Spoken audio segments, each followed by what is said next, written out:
Most sceptical, rational people will never believe that aliens control us and our planet without some conclusive evidence. But what if it was impossible to come up with evidence? Because the way we see the world is itself flawed.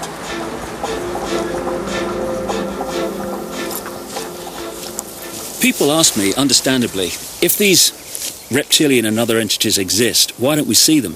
Well, it's to do with frequency. For instance, if I turn this radio on, I can get a station.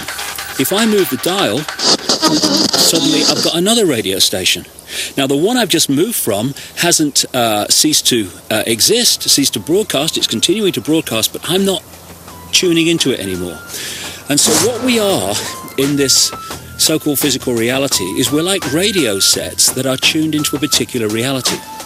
These reptilian entities and others appear to have the knowledge of how to move between dimensions. We are invisible, Adam Penner. You cannot see us. That's very simply what's going on. It's not some great mystery. It's actually very, very simple. According to David Icke, the aliens have mastered some new technology which allows them to move from our visible world to mysterious, invisible dimensions. Convenient. Oh yes. But why stop there? It's equally possible to claim that a whole host of weird stuff is hiding out in hidden dimensions. Ghosts, werewolves, Elvis, and they'd all be impossible to disprove. Surely this must rank as the weirdest alien cover-up theory of all. Well, not quite. Nick Bostrom is Professor of Philosophy at Oxford University, which means he's been doing an awful lot of thinking, the brain box that he is. We know a lot about what's before our noses, but the big picture, people think they know, but they really don't. They just make it up.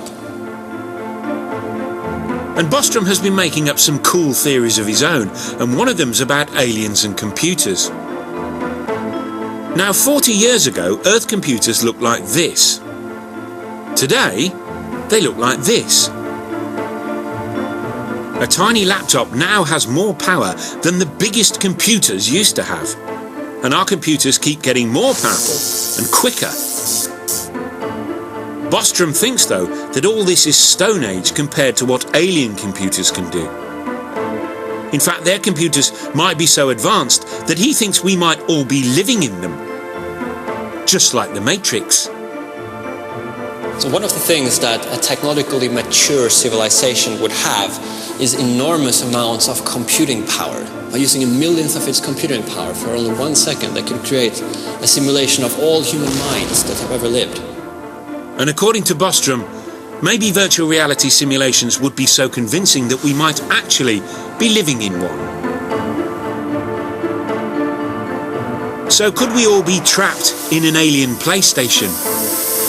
We are almost certainly living in a computer simulation, meaning that all this world that we see around us, everything we experience and everything we do takes place in a virtual simulated reality that is implemented and running on a computer built by some technologically extremely advanced civilization.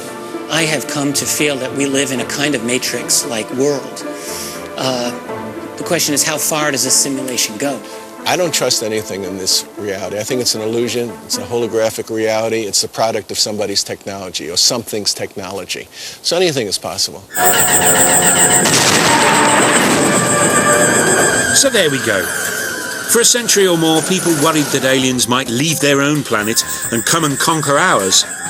This fear spawned a series of elaborate conspiracy theories. Some involving the military, some involving a government cover-up.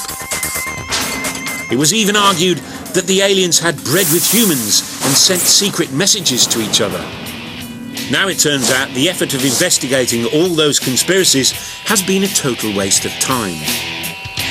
For planet Earth and everything on it, and indeed everything in the whole of our reality, could be just a product of an alien computer game. They didn't need to travel here to take us over. They got us to travel to them. So smile. Because somewhere, in another galaxy, something is watching you.